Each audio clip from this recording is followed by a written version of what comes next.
Bonjour à toutes et à tous, alors dans cette vidéo, je vais vous expliquer comment rater votre prépa, c'est-à-dire, entre guillemets, tout ce qu'il ne faut pas faire pour rater, pour rater sa prépa. Donc si jamais vous vous retrouvez à vérifier ces 5 trucs, et bien du coup, vous êtes très très mal engagé pour votre prépa. Donc en gros, je vous le dis de façon humoristique, mais si déjà vous remarquez que vous êtes dans ces situations-là, ben, essayez de vite corriger le tir.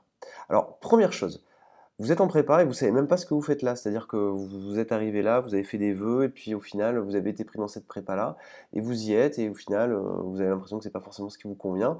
Alors, c'est pas très bon. Donc moi, ce que je vous dis, c'est trouvez-vous un objectif. Deuxièmement, rappelez-vous que quand vous faites une école d'ingénieur ou une école de commerce, eh bien, en réalité, ça peut amener à plein de choses. Donc, fixez-vous un objectif de métier.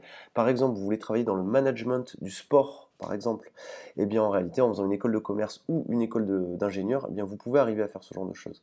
Je vous donne des exemples tout simples. Vous pouvez travailler pour un club de foot et travailler sur leurs data, leurs données, c'est-à-dire faire des algorithmes qui vont un petit peu gérer toutes les données que possèdent des clubs de foot. Voilà, par exemple. C'est un exemple comme un autre. Si vous voulez travailler dans l'écologie, c'est aussi possible, autant que vous fassiez une école d'ingénieur ou une école de commerce. Alors, c'est ce que je vous dis, c'est-à-dire que vous avez été pris dans une prépa, mais ça ne vous passionne pas, eh bien trouvez-vous un objectif, un métier à faire et regardez s'il y a une école d'ingénieur ou de commerce qui pourrait coller euh, avec l'envie que vous avez de faire, que vous avez envie de faire. Donc c'est-à-dire, vous voulez travailler dans le sport, dans l'informatique, dans le jeu vidéo, dans la musique, eh bien en effet tout est possible en faisant une école d'ingé ou une école de commerce. Alors, rappelez-vous, il n'y a pas que l'industrie et il n'y a pas que je suis devant un ordinateur à résoudre des équations. Ce n'est pas que ça, ingénieur.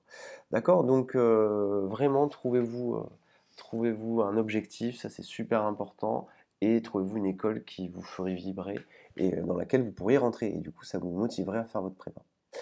Deuxième chose qui fait que vous êtes mal engagé, c'est si vous avez absolument rien fait de l'été.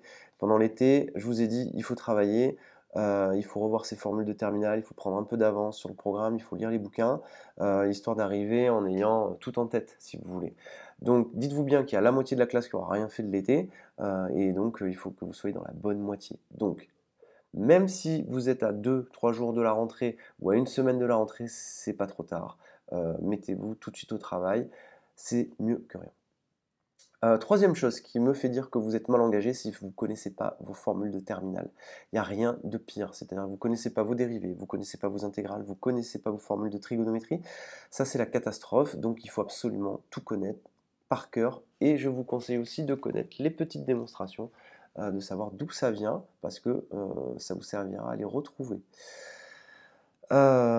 Connaître les démonstrations, ça vous permet de fixer les connaissances, c'est-à-dire que vous les connaîtrez pour toujours. Alors que si vous l'avez appris par cœur pour le DS, eh bien, ce qui va se passer, c'est que vous le connaîtrez juste pour le DS, et puis 3, 4 jours après, vous allez tout oublier.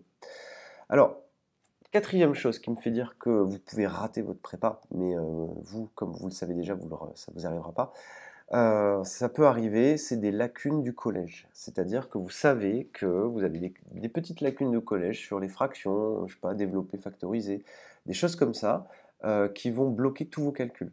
Donc je vous rappelle qu'en prépa, vous devez maîtriser le calcul absolument. Tout ce qui est fraction, table de multiplication, calcul mental, algèbre, tout ça vous devez le maîtriser. Donc c'est pas grave, ça vous prendra pas longtemps, mais il faut le revoir si jamais vous avez des petites difficultés là-dessus.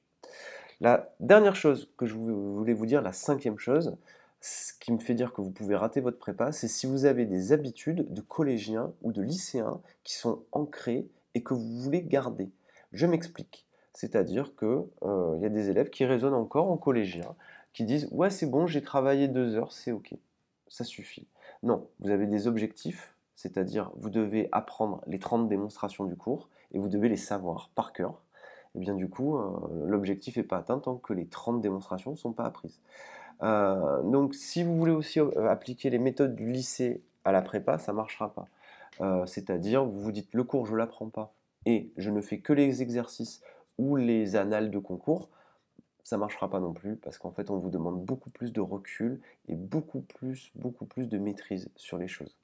Donc, vraiment, vous devez connaître votre cours, à ce niveau-là, je m'explique. Vous êtes en mesure de prendre une craie, de vous mettre seul au tableau et d'expliquer à une classe l'essentiel de ce qu'il faudrait connaître dans cette leçon. Par exemple, vous êtes capable de dire, voilà, dans cette leçon, il faut connaître ces 10 théorèmes-là. Vous êtes capable de les énoncer et vous êtes capable de les démontrer. Et vous êtes aussi capable de donner 5-6 exemples pour expliquer les théorèmes. Ensuite, vous connaissez de tête des exercices types.